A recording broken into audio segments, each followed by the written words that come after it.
Tiffin ready हुआ कि नहीं, कितने टाइम, मुझे देर हो रही है, मेरी घड़ी, रुमाल, वॉलेट कहाँ है? आनंद जोर से चिल्ला रहा।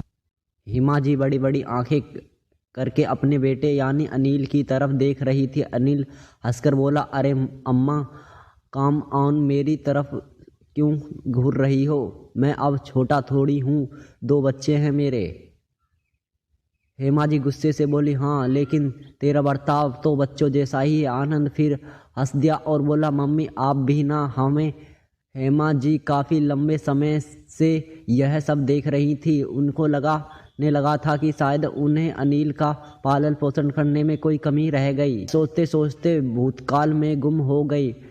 घर मतलब जेल की, घर की महिला की रात भर की कीमत नहीं। यह सब देखते देखते अनिल पड़ा हुआ, जैसे मैंने उसको क्या कुछ नहीं सिखाया। खुद के काम खुद ही करना चाहिए। कभी अकेले रह पड़े तो समय धारण या खाना पकाना आना चाहिए। अपने से छोटे बड़े को सम्मान देना चाहिए, खासकर महिलाओं को। फिर भी ये क्यों इस तरह से बर्ताव करता है? छाया को तो कभी भी बोल देता है घर की लक्ष्मी है वह, मैं अब क्या करूं इसका। अपने ऐसे इन विचारों में खोई हुई थी कि तभी उनका बचपन की सहेली चित्रा आई। चित्रा उसका सिर्फ नाम ही दोस्ती नहीं थी, पक्की वाली दोस्त थी। हेमा का चेहरा देखकर ही चित्रा ने भांप लिया कि कुछ तो गड़बड़ी है। चित्रा तुरंत बोली, हेमा कल पूरे दिन तुम मेरे यहाँ गाँव आओगी, ठीक है? हम काफ़ी समय से एक दूसरे से बात नहीं की है। छाया ने भी उन्हें पक्ष लेते हुए कहा, आंटी जी लो जाइए, जो कि अपने साथ बाबा को गए हुए 3 महीने हो गए हैं, लेकिन मम्मी जी घर से बाहर ही नहीं गई। मम्मी जी आप सचमुच थोड़ी बाहर हो आइए, आपको सच में अच्छा लगेगा। आंटी जी आज आप यह रोके क्यों हमें बताती हैं ना? एक बढ़िया सा प्लान। चित्रा तैयार हो गई। शाम को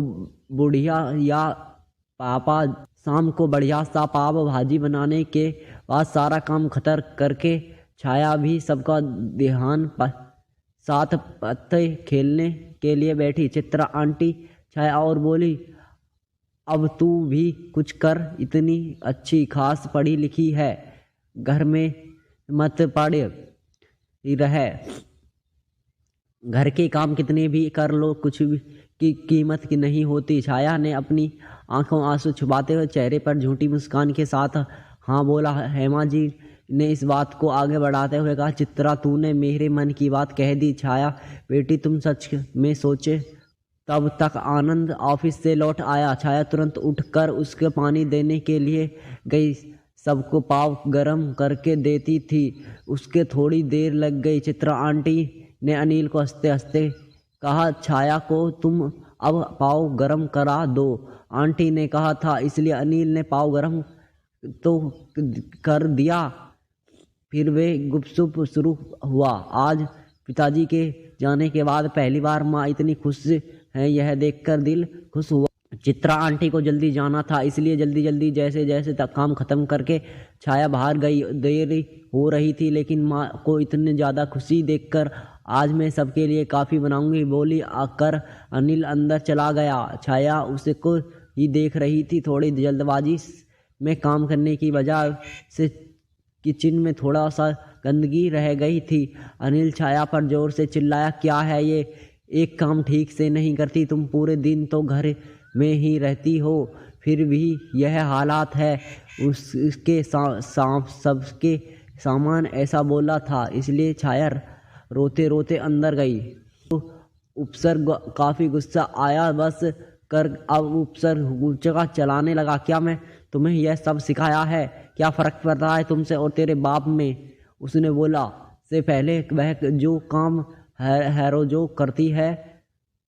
ममता के इस सफ़र में कहीं पर कमी पड़ गई। चित्रा आप कुछ बात सिखा, उसके कोई फ़र्क नहीं पड़ता। बुजुर्गों की व्यवहार से जो बच्चे सीखते हैं उसे अनुसरण करते हैं। इस बातचीत का जगत उदाहरण मेरे बेटा अनिल, इसका अनुकरण इस बच्चे करेंगे। यह डरी है मुझे अब, लेकिन अपनी माता की राह में आप बदल देना चाहिए। सास के रूप में मेरी बहू से मुझे जो प्यार मिला है उसे संभाल कर रखने वाली हूँ माँ।